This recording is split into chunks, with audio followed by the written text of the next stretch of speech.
So let's get started. My name is Olivier Wegenst. I'm the director of the Belgian Institute for Sustainable IT. And as you can see, we've got 3 institutes, one in France, one in Belgium, and one in Switzerland. And I'll come back to that. So what are we going to discuss today? First, a quick update on where we stand with the institutes, looking back at what happened with WeNR 22. And then explaining you what's going on with the WeNR, what are the developments ongoing, etc., and also what is the process for this year's WeNR. Starting by the history, small history of the INR. So it's active since 2014 already as a groupment of French organizations through a club around green IT, with a launch in 2018 of the French INR, followed by Belgian Institute for Sustainable IT in 2020, and then the Swiss one in 21. And for some of you, you may have noticed that we had less interactions with France last year, especially the second half of last year. It became a bit quieter. And I'm really happy to tell you that we've got a new French INR with a completely new board of directors that has been elected very recently. So you've got all the names there, really a good representation of all the different types of members that are present in France. And they have elected also a new bureau, so the people who will really be in charge of running the French Institute for Sustainable IT. So this morning, those of you who were present heard a few words from Sophie Provost, and I'm sure that we'll have other opportunities to hear from them more and more often. So the community is growing. 241 members in Europe, 40%, a bit more than 40% actually, growth since 2022.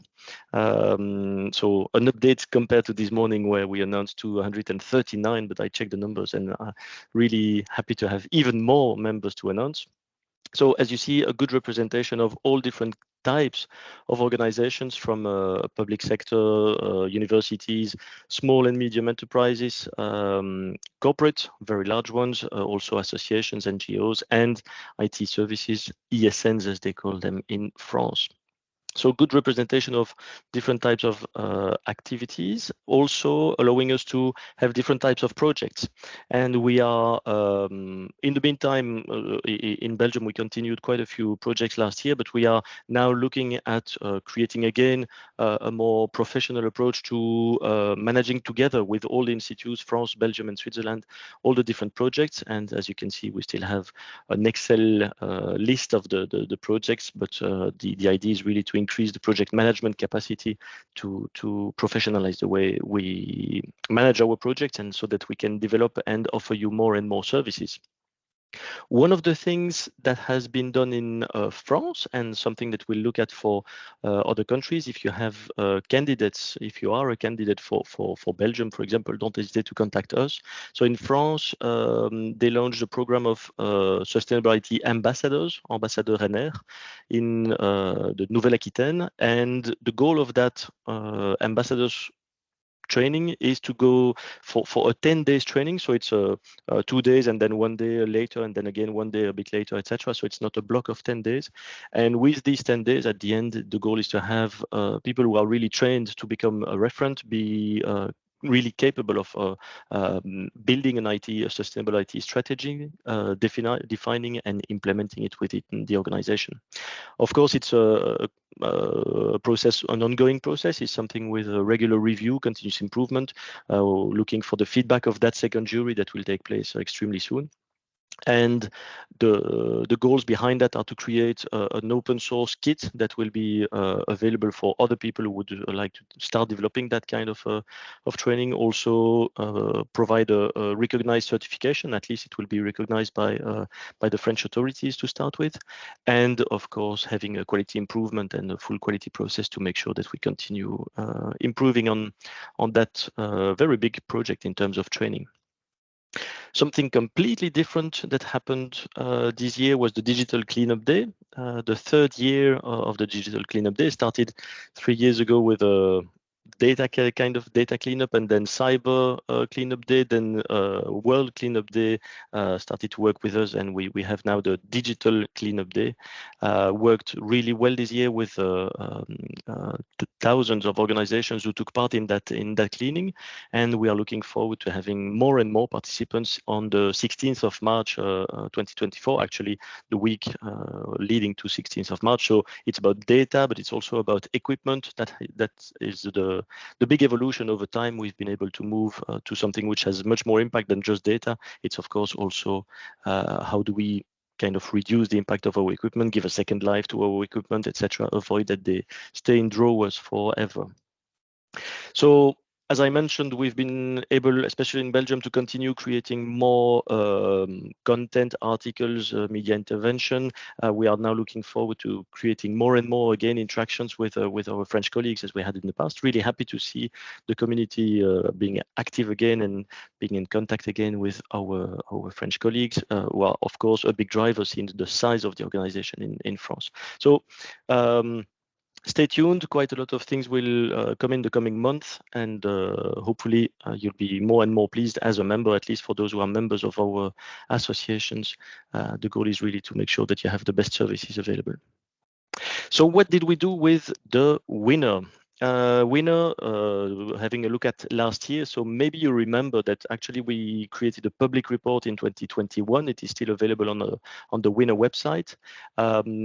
Unfortunately, in 2022, we could not provide that public report, so I'll give you some numbers here so that you have a view of what happened, what are the results of the last year report. But coming back to the originally it was really something that was initiated in 2021, especially by Vincent Courboulet and Benjamin Dutil, and one of their doctoral students started working on that, Guillaume Bourgeois, that you probably already heard or met if you did the winners in the past year with us. So Guillaume has been working on that with quite a lot of people also, Laurent, Mathieu, Jules, Florian, etc. So many people to thank about the development of the WeNR. We started with 75 organizations, also with a review of universities in there. And we had last year, we had 90 organizations that participated, so a growing number. Of them, there were 41 members. So you see there's a good mix of members and non-members in the WeNR. It's really something open to everyone. And this time we had a bit more than 600,000 collaborators that were encompassed in the study, so a bit less than the year before, actually. Even if we had more participant organization, it's actually a bit less employees, and there's a logical reason behind that. Very simply, the larger organizations who took part in the first year did not all come back the second year. Quite a lot of large organizations decide to measure their footprint every 2 years, actually, because the effort is fairly important. So the second year, less very large organizations, but a big number of smaller organizations joined us. So the average number of collaborators decreased a bit. Nevertheless, in total for the 2 years, close to 2 million people surveyed. So something really interesting. Now, what's the difference? Why do I mention members and non-members? Actually, there's something important to know. So the WeNR is open to everyone, but the report that you get is slightly different. So of course, all the results, the total results, etc., are the same whether you are a member or not member. The methodology, etc., is exactly the same.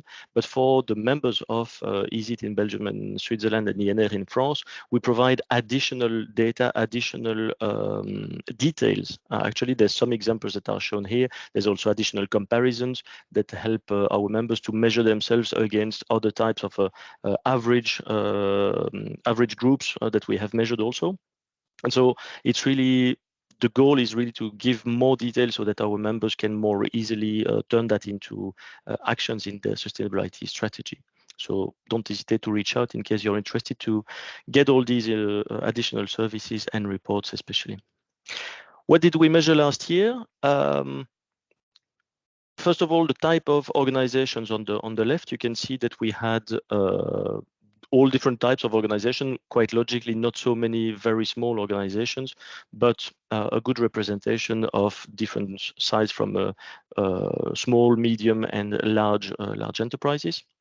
And in terms of sector, as you can see, quite a lot, a vast majority were private organizations, but also still a good quarter were administrations and public services.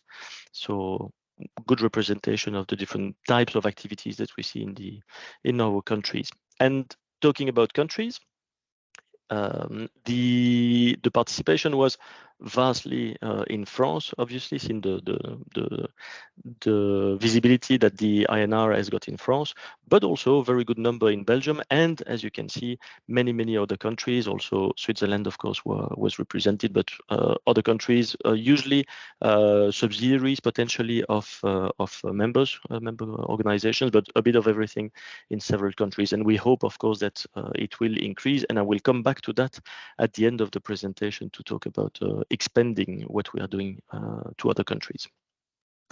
In terms of measurement, 272 kilo of CO2 emitted per year per user measured, and you see that the measure really differs per size of organization. Quite logically, usually it's something on which very small companies have less potential to play around than larger ones, where you have different means to manage your IT and to reduce the impact. And we can see that there's big variations depending on the type of organization, the size of organizations. Breakdown of the emissions that we measured. 90% was related to office equipment in 22 and 10% only to data centers.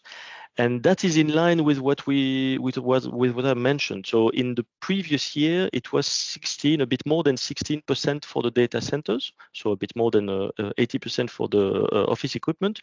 And as I mentioned, we had more large organizations in the previous year. So now with smaller organizations, a bigger number of smaller organizations in 2022, that explains why the percentage of office equipment is much more prevalent in the measure that we had.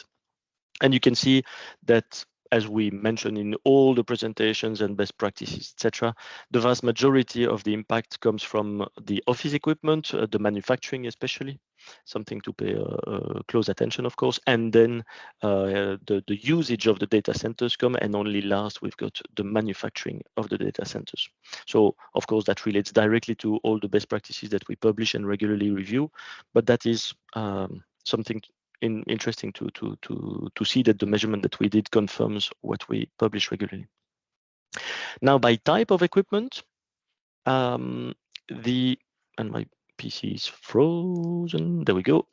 By type of equipment, you've got the breakdown depending on office equipment or data centers, and you can see you will get access to a copy of the slide if you want to check that out later in more details. But you can see that, for example, the screens, the laptop are prevalent, also the smartphones on the office equipment, and that on the server side, it's one that we did not correct. Lame server, of course, is not lame, it's blade servers. And so the servers, rack servers, switches are the biggest part that we see on the data center equipment. In terms of lifetime, this is what we could measure, the average lifetime per type of equipment. So fairly important already. It's interesting to see that the smartphones are, for example, at 3 years and laptops are at 5. It's not the case usually with people who are not paying attention to their sustainable IT strategies, generally speaking. Most often we see that smartphones tend to go something like 2 years and laptop 4 years. So it's really interesting to notice that probably the people who are measured there are already paying more attention than some others to their equipment, but so interesting lifetime, and we'll see how it grows hopefully over the years. What are we doing with the WeNR and what are the projects? And that's one of the things on which Laurent is working very hard with Mathieu and others. It's to develop further the WeNR and to make it more and more consistent, more and more representative, and also more and more accepted. Probably you know that currently there are several actors who are creating their own methodology around how to measure the footprint of an IT system. And the idea is to bring together all the forces in France, create a consortium, which is already running with several participants, so that we come to a joint methodology uniform between all these actors and becomes recognized recognized also by major actors like the ADEME, for example, in France, so that it really becomes a standard. And you can see that the building blocks in yellow are the ones on which we are working with all these participants, these collaborators. And really the idea is to create a joint engine that allows everyone to input their data and to retrieve the results. Of course, each user of this new model will be able to bring its own added value. So you will still have different organizations that can provide you with different reporting, with more details, with consulting if you want to, for example, understand the results, etc. So it will still allow everyone to bring its own personal added value, but at least the methodology and the way to measure will be the same amongst all these actors. So looking forward to seeing that very soon and being able to announce this new way of working and calculating the impact of IT services. Another collaboration is on now the maturity. So you know that the WeNR is composed of two elements. One is about the footprint of your IT services and IT equipment. The other one is about what we call the maturity. So to what extent you apply already the best practices of sustainable IT management. So that's the way that we created the WeNR with these two elements. And actually, in parallel to our maturity section, there was already a second questionnaire, which was called the AGIT Barometer. It still exists, of course, the AGIT Barometer. And currently, the French INR and the AGIT are working together to create a joint maturity questionnaire. It will be an online dynamic questionnaire that will take into account what you have already answered, and that will simplify also the way the questions are given. And we're also working with a survey institute, because we had quite some feedback on the complexity of the maturity questionnaire when you need to fill it in. So we are trying to really get professional support to create a better questionnaire on that. So evolution to come next year with the maturity.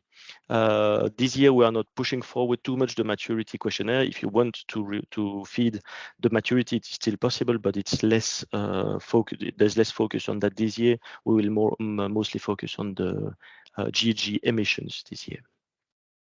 Also, there's an overall review which is ongoing with experts, recognized experts in France, to really review the full methodology. So not only the engine that I mentioned through the consortium, but really everything behind that. So it's ongoing review, and we are really looking forward to get the stamp about the methodology or get feedback and be able to further improve how we work. So again, looking forward for next year to get all that incorporated in the 2024 WeNR. While we are waiting for the 24 WeNR, there's of course the 23. I'll come back to that in a second. But before moving on to that, something to announce. We already have launched a small tool, really nice one, called the WeNR Lite. It's available in French only at the moment, but it's going to come very soon in English and other languages potentially as well. We were limited by the engine on which the WeNR Lite is running. It's an engine developed by the ADEME. It's an open source, open data engine, and on which we built actually this WeNR Lite. The goal is to be able to really launch that more officially, I would say, and also in several languages. The idea behind the WeNR Lite is to provide you with a high-level estimate with something like 85% confidence of the results that it gives you, with just a few questions. It's much shorter, but it gives already an indication in case you wonder, are the emissions of my organization important or not? Should I pay a lot of attention to that? Is that a priority on which I should really work? So a few easy questions that help you get a first estimate. Of course, it has limitations, because not many questions means limitations as well. For example, we did not ask for the lifetime of each type of equipment, because otherwise you start multiplying the number of questions. We took averages, statistical measures that we took from the 2 million responses that we got in total, and we looked at these results and created a very simple questionnaire. So also don't be surprised, there will be other limitations, like the fact that, for example, the cloud is not yet fully integrated in there, because when we started developing that in 2021, there was not much cloud data information available, but it's something that will evolve over time. So don't hesitate, have a look at the WeNR Lite, and don't hesitate also to give us feedback on that so that we can further improve it. Coming to the WeNR 2023, something important to say, last year and the year before, we already had the funding of the partnership, of course, with the INR, but also all the other organizations that you see there. And really big news, we now have additional collaboration from Canada. Currently, Guillaume Bourgeois, who started all the WeNR thing under the La Rochelle University, is working in Quebec, being paid by the institutes that you see on the screen there. And really the goal is to further internationalize the tool. Already open it first to Canada, but then look at how we can go to really any country in the world. That's really a nice news that we are able to grow internationally also on the WeNR and get additional funding on that. Now, in case you want to take part in the WeNR, on the website of the WeNR, you will find the possibility to download the questionnaire. It's like last year, it's an Excel questionnaire. It has not changed a lot, but there's some changes that I will mention in a few minutes. You can download the questionnaire, and you've got until the 15th of September to fill it in. The goal for us is to be able to process all that and start sending you back the individual reports really early October. Once we have aggregated all the data for our members, we'll be able to send them also the comparative reports. I mentioned that our members get additional data. Some of it is about comparing yourself to other types of organizations. That will be by end of October. And then by January 24, we intend to publish the public report, this time like we did in 21. So this is the timeline. Please make sure to fill in your questionnaire in time by the 15th of September 23, so that we can include you, your data, etc., in the average that we will calculate, in the public report that we'll calculate, etc. Really important for us to have comprehensive data as early as possible. In terms of data that we used, it's based on the ADEME Resource Center for Greenhouse Gas Assessment, so Bilan GES organization, as you see on the right. It's also based on the Energy Star database. It's built on Negaoctet, and what is also made available by Negaoctet in ADEME. There's all the data supplied by the manufacturers, of course. It's compiled by Boa Vista, probably a database that you know as well. And then additional scientific research that we've been able to collect and aggregate. So all that is put together within our database to generate the different impact factors that we are using to calculate the footprint. So larger set of database that we use, but also quite a few bug fixes. We've tried to update the wording also so that it is clearer to use, the new values with the new data that I just mentioned before. And something important, we are increasing the scope in terms of measurement, not only GHG, so greenhouse gas emissions, but also giving you additional information related to other criteria like abiotic resources, water, etc. So to take part in the WeNR, you will find it on the website, and Jules already put the URL in the chat. On the website, you will find the page to be able to download the WeNR. You will need to fill in your data first, so name, your email address, etc., so that we can keep in touch with you, especially if we've got changes coming or any question related to your questionnaire. It's really important for us to have your contacts. Then you'll be able to download the Excel file, start to fill it in, and you will also receive the information about how to send it back to us, which is in a secured manner, because your data will be considered as confidential, of course. That is the process. We'll also organize a way for you to raise questions with us, potentially like last year. If there are several questions that are being raised, we will also organize a Q&A webinar, so that you can really online ask us questions on how to fill in the questionnaire. But in the meantime, if you got any question, don't hesitate to send them already to our address, winner@institutenr.org. Any suggestion as well, they will be welcome also for the ongoing works to create the next version for 2024. So don't hesitate, really get in touch with us for any question, suggestion. And apart from that, of course, you already know all the URLs of our the 3 institutes. So we are there to help in case we can. And I've been very quick because we didn't have the whole presentation from France. So if you've got any question, don't hesitate to raise your hand.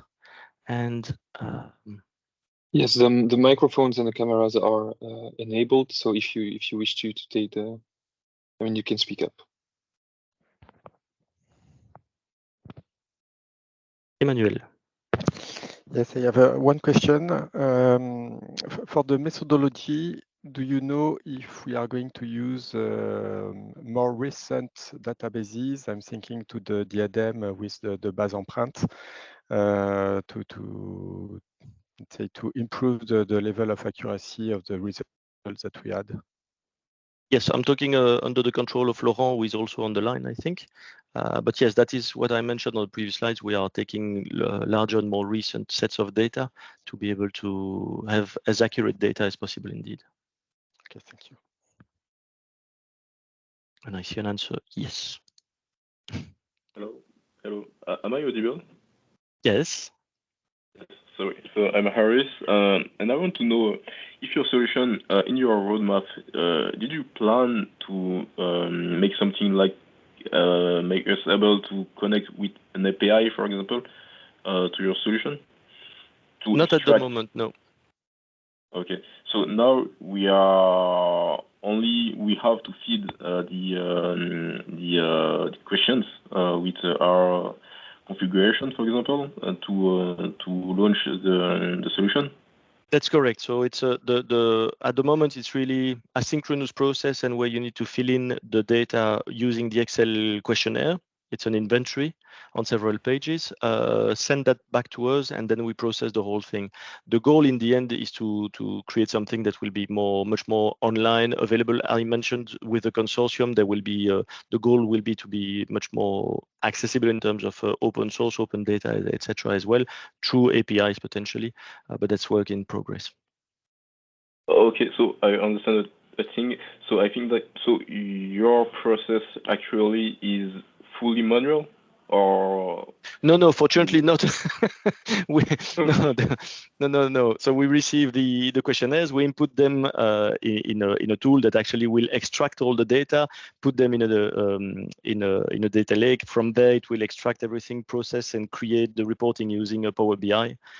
So it's fortunately sufficiently automated, but nevertheless, every year and for many questionnaires, we need to intervene manually because there's always a few data that are inconsistent or that, for example, was not properly filled in or stuff like that. So we try to limit the risk of errors in the questionnaires, but there's always a risk of feeding it incorrectly. So there's quite a lot of manual checks in addition to the automated process, and sometimes we need to contact back the participant to double check what was done, actually.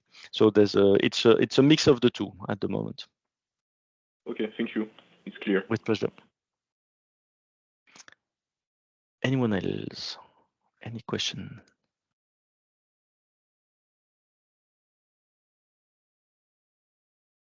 No. It's been so clear. No. Paris, you've got another question? Yes, because you are here, so it's feel rare free. to get you. So maybe I'll try to give a question. Let me have some reflection. So your tool is currently available on. How can we put your tool in IT systems, for example? Because currently it's not a centralized solution.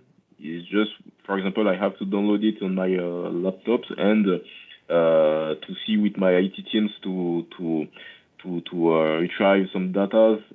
So in the steps, for example, the first step is to get the Excel files. With this file, I have to ask questions of my IT teams to get information about consumptions, etc. Terminals, and then I put it in your system, in your solution. And what is the delay? To get results just after sending this Excel file. Let me show you again the slide on that. That will be up. There you go. So the process is it's a really an open session for everyone. We give you access to the file from now on, and you've got until the 15th of September to fill it in. Once you have filled it in and sent it, we wait for everyone to send that to us. So by the 15th of September, we process everything and create the report, do checks on the report, of course, as well before. So that's why there's a small delay between the end of the session and the sending of the individual reports. And we provide you with the individual reports from early October on. Okay, it's clear. Okay, indeed, it's not an online process at the moment. It's we know that some processes like that exist with some other types of limitations, but here it's really a free-to-use tool that the institutes are making available to everyone. And so the way that we can make it work at the moment is through open sessions like that with fixed terms. But the goal is really to move towards some much more automated and online processing. Okay, thank you. Pleasure. No other question? Anyone else? No? If no further question, I suggest that we can end here. Emmanuel, you want to say something? No, you don't want to say something. Yes, sorry. yes, I want. Just to know if you had feedback from people who have answered to previous session of the WeNR of the use of the data for the footprint, especially, and if they have identified gaps. By example, if they have done a carbon balance for their perimeter, maybe they have identified gaps that would help us to increase the accuracy of the results. So did you get some feedback about the previous sessions? I see that Guillaume Bourgeois is with us, so he will be able to complement and add to what I'm going to say. But we know, for example, that it's not, it should not be in line directly with measurement done through a GHG protocol or something like that. Actually, there would be overlaps and different ways of measuring. The goals are not the same. So those we know and we knew from the start. It's something that we announced from the beginning.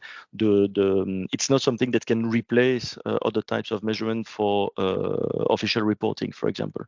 Apart from that, yes, we have received quite a few feedback on the usage of the tool, especially. But I'm not sure whether we received a lot of feedback on the usability of the results. But I don't know if Guillaume Bourgeois can hear us and if he's got anything that he wants to add to what I just said.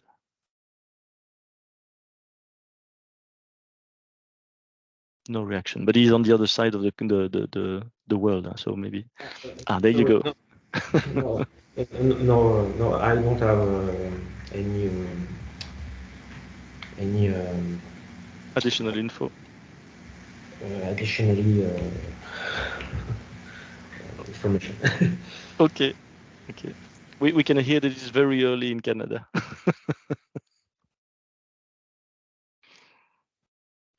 Okay, Miriam, you raise your hand.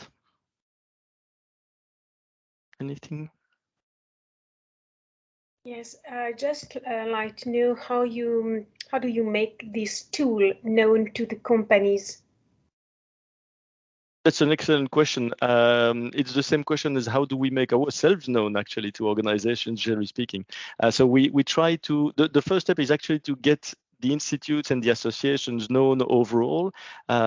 We do that through several webinars, conferences, articles in the press, etc. So different types of collaborations, and that is one way to become known. Then people start to follow us. Either they register to our newsletters or they register to our LinkedIn pages and stuff like that. And it's through our newsletters and LinkedIn pages, and sometimes also for France, for example, also on Twitter, that we publish what we do. And for example, the launch of the WeNR was published this way. And so it's really good to using fairly standard manners that we publish what we do. Hopefully, we'll get more and more collaborations with other institutes that are, or I mean, other organizations that will serve as a relay for the work that we do.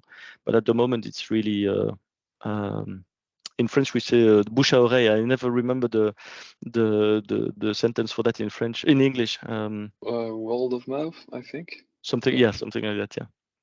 Okay. So feel free to help us relay the information. It would be greatly appreciated.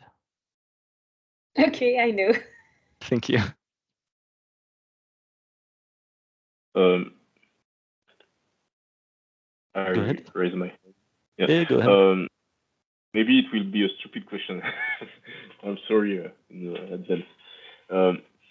What is the difference between your methodology and the current solution that we can find in the market today? For example, last time I have discussions with, I think it was Soft, and then told me about some methodology about AGIT or LCI. Is your solution and is your methodology better or between in front of this kind of solution, existing solutions? So we also use the LCA methodology for sure. That's really the principle of any good methodology about measuring the footprint. The complexity is to get good data, good factors, impact factors about each type of equipment and good sources, etc. So, and also more difficult is to find impact factors giving other information than just GHG emissions. So that's something on which we are also working. But I can't comment on what the other ones are doing. Whether they apply it properly or not, I don't know. The way we do it is to try to have support from the scientific community, universities, etc. Also, the big difference is that we do it for free. Most organizations are not providing this kind of information completely free, and the goal is really to go more and more open source, more and more accessible to all types of organizations. So probably it's more on the goal of what we are trying to do. Really, the goal for us is that as many organizations as possible can start measuring their footprint and take action, and to make sure that we do not limit it to companies that who have big budgets. It's really anyone, any small organization, any small association can start looking at their footprint and take action to reduce it. I would say that's probably the biggest difference. Now, in terms of methodology, I can't comment on the other ones. Okay, what I understand is that your solution is more accurate, I think, because you are using and supported by scientific community. And so, I can't say. okay. I cannot say if the other ones are not as accurate as ours, or if they are not potentially even slightly better. I don't know. Our goal is to be as accurate and good as possible, scientifically speaking. That's why we have these collaborations. I have no idea for the others. Unfortunately, I can't comment. Okay, I understand. So there's any so do you have some publications about how you proceed to do calculations, for example? Yeah, on the website. On the website, you will website. find the methodology, also the report from 21. Of course, it evolved in the meantime, but you can find all the information on the website. And there will be additional information provided, especially as Guillaume, who is, I mentioned already, a doctoral student. He's publishing more and more data on his studies. So that will be part of what he will publish at the end of his doctoral PhD. Okay, thank you. If this was the last question, I propose that we end for today. I would like not only to thank you all for joining us today in this webinar, but also I would like to thank again very much Guillaume, Laurent, Mathieu, Jules, Florian, Vincent, Benjamin, and all the people who've been involved in creating the WeNR and making it evolve over the years. We look forward to having you use it and give us feedback on the usage itself so that we can further improve it. Once again, don't hesitate to contact us through the website, the contact forms on the website, etc. We are there to try and support you as best as we can. And that's it for today. I wish you a very good afternoon. For information, there will be a replay available. We will send it to the people who registered. We send the link to that for the people who registered. Also, the slides will be possible to download in the near future. Don't be surprised. You will get a notification in the chat that the recording is ready, but you will not be able to download that one. It's only internally that we'll be able to download it. We will compress it, cut it to remove the start, end, etc., and make it as light as possible so that you can then watch it with the replay link that we will send to you.